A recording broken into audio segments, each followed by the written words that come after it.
from a video work by William Wackman, an ASMR video by Barbara Turku, to photographs by Zoe Leonard or TikToks. And it's hair care and styling as part of a larger life narrative. And I think we see that very clearly in some examples of Grow It, Show It. And one such case is the hashtag Glorilla Glue Girl, who turned a personal hair care mishap into a viral moment and ultimately a career. This reminds me of, I quote, I think, Anne-Catherine, the canvas for storytelling that you mentioned. Her TikTok is part of the hair salon, as I mentioned, and the impact of such experiences on her health is something that our next speaker, Johanna Kuroczik, understands very well. She is trained as a doctor and now works as a journalist with a focus on science. Also, Johanna has contributed to the catalog. And I just want to ask you, Johanna, what does hair know? Well, thank you so much. Yes, and especially thanks for having me. Yes, as you already said, I write about health a lot. So I try to approach our subject from a biological sort of perspective and ask, what stories can our hair tell? And yes, what does hair know?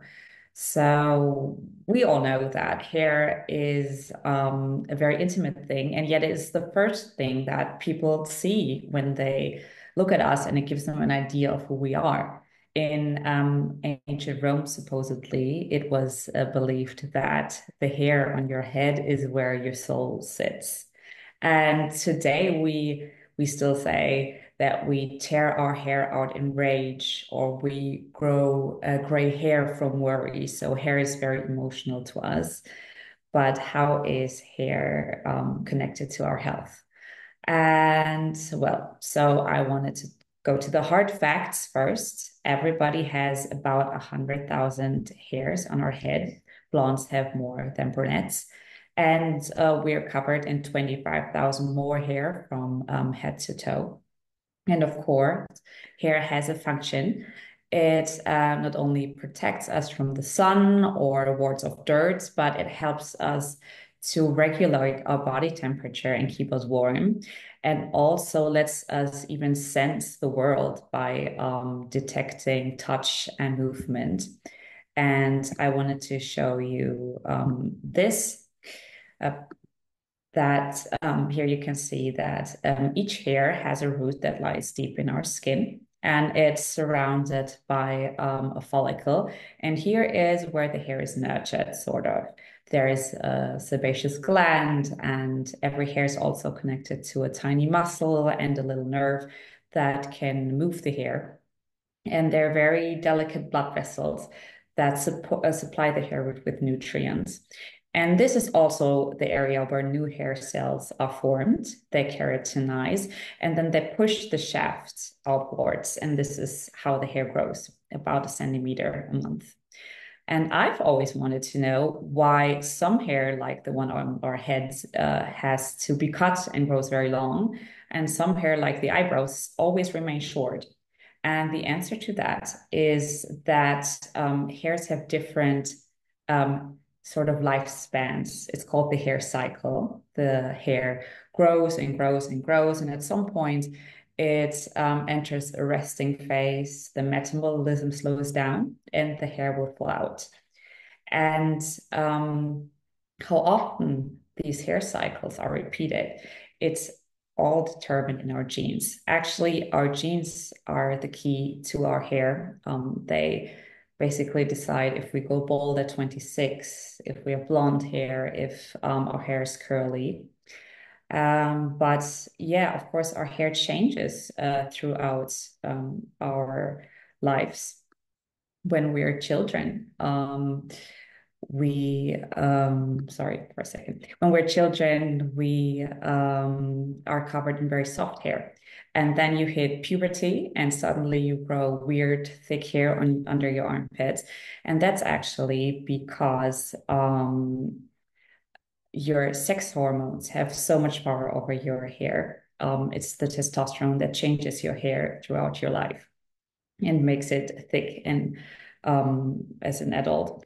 And the older you grow, your hair, of course, changes. It turns gray.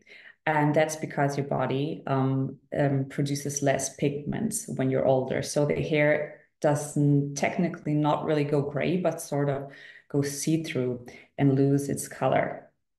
But throughout your life, your hair is also sort of a barometer of your physical well-being. Like if you consume too few nutrients, your hair will go brittle and fall out. It would make sense for the body to sort of neglect the hair and save the vital organs when food is scarce. But also medication, illnesses, and alcohol consumption can make the hair look brittle. And of course, the most common hair problem is hair loss, which is also largely determined by our genes. But there's a kind of hair loss that actually comes through stress. I find it very fascinating how much influence stress has on our hair. And that's because if we're unhappy or under a lot of pressure, our blood contains a lot of stress hormones like cortisol or noradrenaline, and they also reach the hair root, and there they cause different reactions, and that makes the hair fall out. And also, and that's relatively new, that that stress can really make the hair go gray faster. They showed that in mice and also in humans.